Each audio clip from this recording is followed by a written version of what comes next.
Hello, my peoples. Robert Realtor back today with episode 4. This is what everybody gets nervous about. It's probably my favorite part, writing the offer. Okay?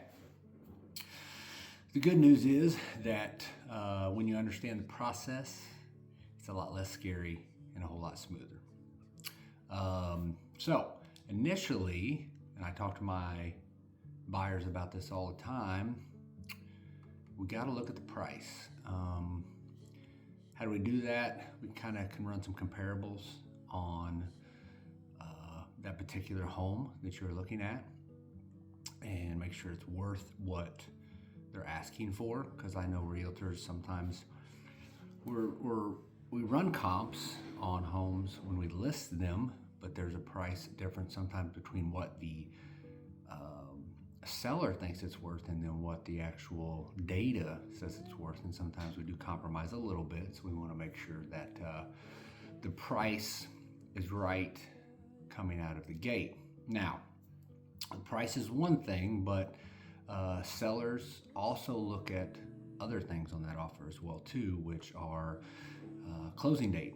Real quick example: we helped a buyer in Colombia write an offer for a house, and the same day they got an offer for the same price, and the seller chose our buyers because we could close in December. So closing dates are important. Type of loans are important, which we've discussed those: FHA, USDA, VA, and conventional. Maybe if the home's in rough shape, maybe USDA is not going to be a good fit, and if it's a conventional loan, it may work better. So the type of loan makes a difference too. Inspection expectations, if you're going to have inspections or not, we would always highly recommend you have inspections. As far as how far you want to go on those inspections, if it's just general or sewer or termite or whatever inspections you want to do, that's kind of up to you. Your pre-approval strength, which we've talked about in the other episodes, and how to get that done, and how clean the offer is. You're not asking for maybe a bunch of stuff right out of the gate, or you're not asking for a bunch of seller's concessions, or you're not asking for all the furniture or TVs or whatever it is, right? So just kind of make sure the offer is clean. So the second part of the offer, or third part, sorry, is the earnest money. And this is a lump sum of money that you would put down, and it's basically determining how serious you are on this offer. Because at a 10,000 foot view, that earnest money, if you don't follow through with the contract, the sellers could get that if you decide to terminate the contract without one of the contingencies. So they're basically, that earnest money, saying, hey, I'm willing to give you X amount of dollars to show you that I will follow through with this, and the only way that I will get out will be a contingency. Okay? And again, it's not an extra fee. It is something that is credited back to you. You'll see that on your title paperwork at closing. So it's not like somebody gets to keep it. Now, another thing that I find very important is contingencies. So you have 3 of them. You have an inspection contingency, you have a financing contingency, and you have an appraisal contingency. And contingency means what? Basically, the sale is contingent upon those working out. So the inspection contingency, so you purchase a home, and one of the first things you're going to come out with is in the inspection. If you decide to do a general inspection, those inspectors will come out and inspect the house. And remember that their job is to find something wrong with the house. That's what they get paid to do.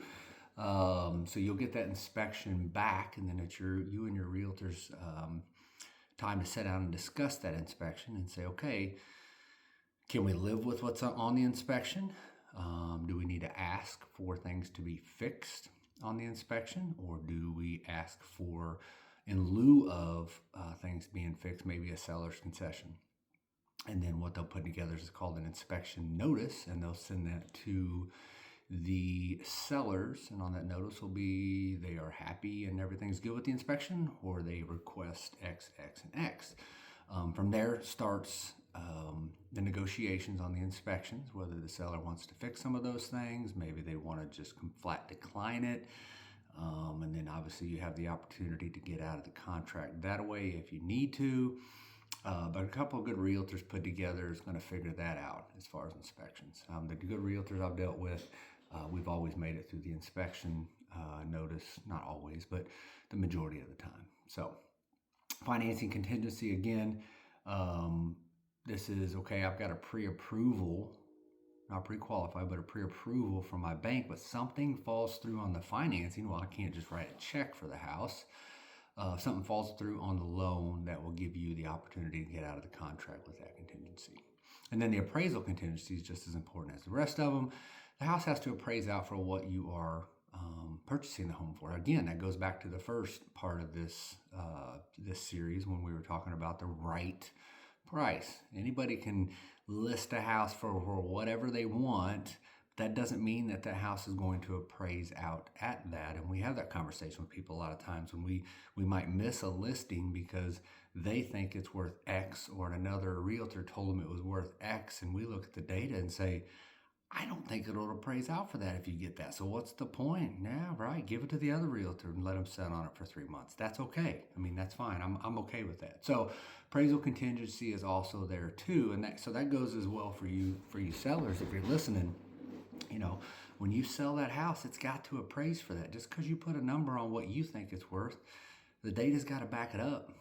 The appraiser can come out there. He's got to be able to pull comps to know that price is right. So, sorry, I'll get off that soapbox for just a second.